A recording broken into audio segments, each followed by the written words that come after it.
The word in Sanskrit to describe the state of liberation is Advaita, not two. But phenomenologically speaking, the path of the yogi is the realization of no longer two.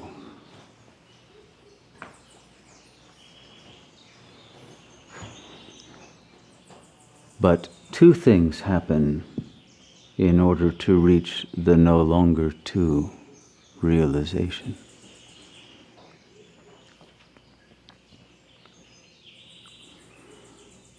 One is that the yogi decides as a consciousness, as a thinking being, to return home.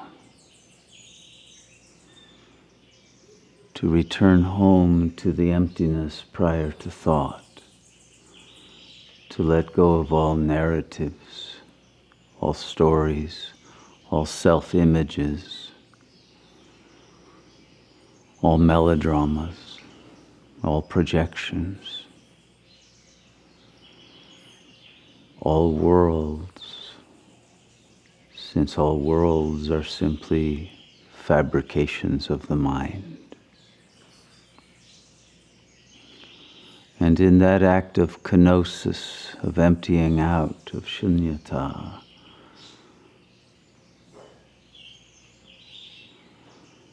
the yogi reaches that state in which there is a readiness, an openness, an availability for the final unification that brings about the no longer two. And that is not the return home, but the return of the self to its home. The return of the supreme that comes as a shock, comes as an act of grace, comes as a joy, as an unexpected and impossible presence that is not of the yogi's own conscious self, not of the thinking being, but in the thinking being's surrender. When that surrender is authentic and irremediable, and without second thoughts, without ambivalence. Then the one who is beyond all two-ness returns to fill the emptiness. And it is in this final union that the no longer two is recognized as never really having been two, because the ego was always an illusion, and its world, its narratives, its morality, its emotions, its fears and desires are all based on delusions.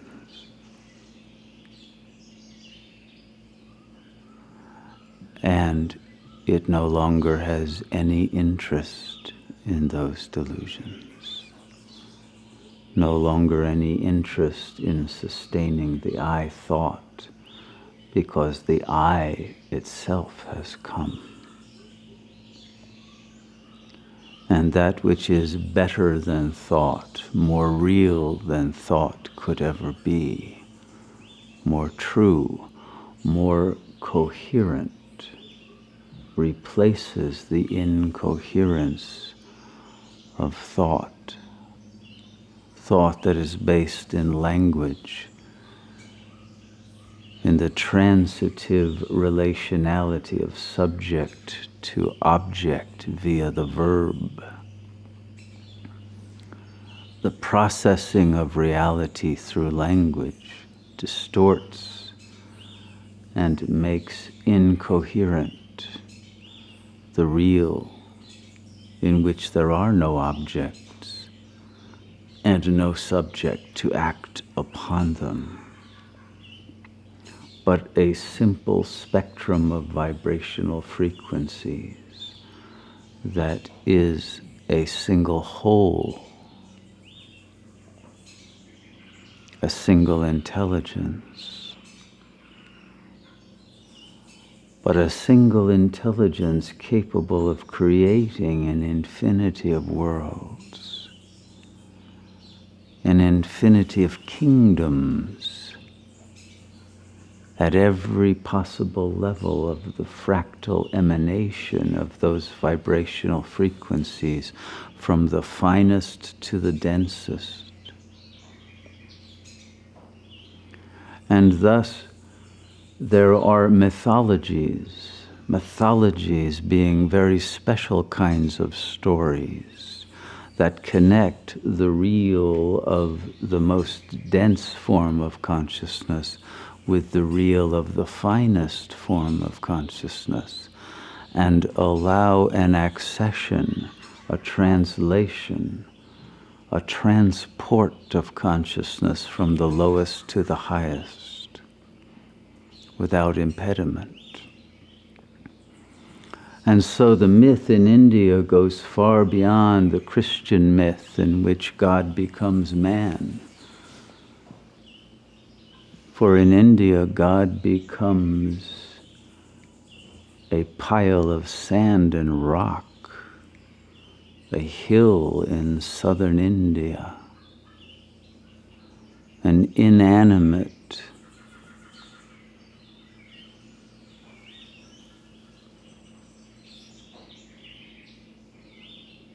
form of that which is simply crystalline vibrational frequency made manifest as the mineral kingdom itself. And thus the Ayurvedic doctors understood that the world itself, in its most dense mineral form, is also God. And in those microcosmic hills of body forms, if a particular vibrational frequency of a trace mineral was missing or out of balance, or had accumulated too much, then what could change that imbalanced vibrational frequency that was causing dysfunction at an organic level was another inorganic vibrational addition that would rebalance the whole. And so an understanding that every level of reality is united to every other and expresses every other in a complete interweaving of a single coherence, in which the body itself is the mind, and the mind is the body, and the body and the mind are both expressions of that intelligence that is silent, invisible, formless, and eternally unchanging. And it is through this presence as the void in which all worlds and all frequencies express themselves at every level of density and purity and fineness, until that ultimate refinement into nothingness enables the complete stewardship of a world that can sustain its mental and physical health. But health means wholeness, and that wholeness comes from the return of the empty presence of consciousness, absent from all forms of thought, and projection, but filled once more with the power of the luminous creative intelligence of the God Self that can restore every kingdom of mineral, plant, animal, human, and God to their accurate ecosystemic relationality. And it is this restoration that is achievable only once the final return and the ultimate unification of consciousness with the Supreme Presence is attained through surrender and union of love. It is this that produces both the power and the bliss and the absolute urge to create that brings about the final denouement of destruction and recreation as a single event that both restores and liberates all from the illusion, but from the illusion into a capacity to manifest as avatars of that unmanifest presence that is beyond all karma and that has attained and attuned itself to the absolute coherence of God consciousness with such a tenacity, with such a determination of surrender that no trace of rebellion, no trace of differentiation or opposition, no trace of duality remains in the heart of being.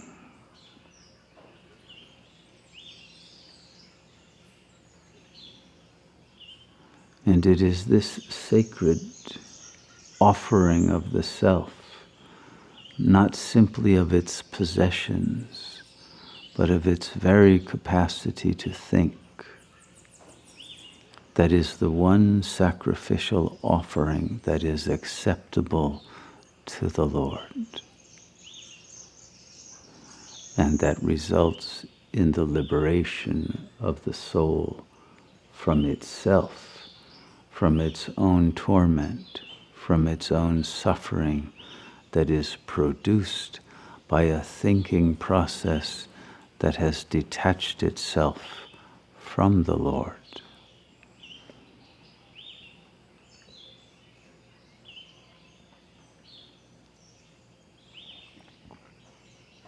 Yoga is simply that act of reattachment to that level of the vibrational frequency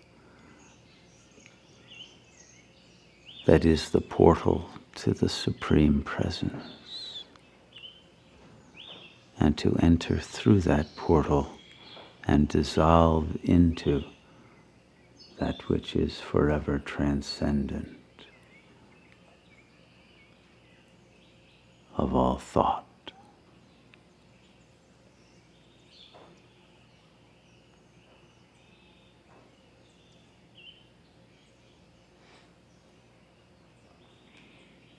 It is this single act that constitutes the entire raison d'être of the yogi,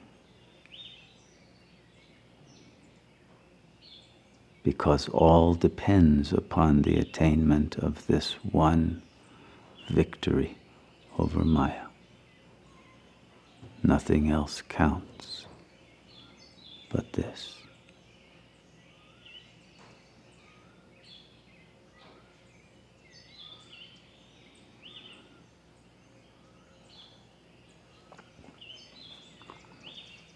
However, this cannot be understood from within the ego mind. It cannot be remembered. It slips away. the ego falls back into its narratives. It believes in its own thoughts and suffers from them. It loses touch with the real and enters back into its chaos. It will not allow its own liberation to be achieved because it is terrified of its death, of the unknowable, of the infinite emptiness, of the loss of its world, of its mirror images,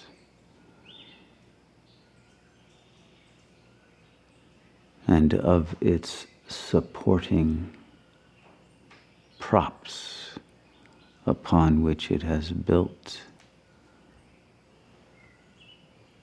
its attempt at stabilizing its consciousness in a world that is not its own.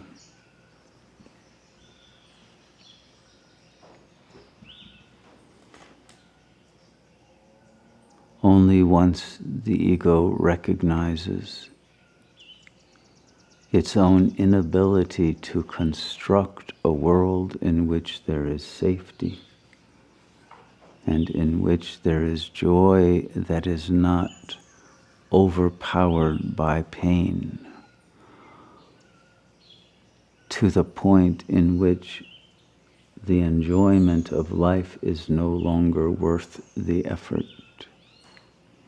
Only then will embodiment as a dense vibrational consciousness identifying with physical matter shift to the realization of the disembodiment of consciousness that has been realized as complete spirit, free of the material illusion.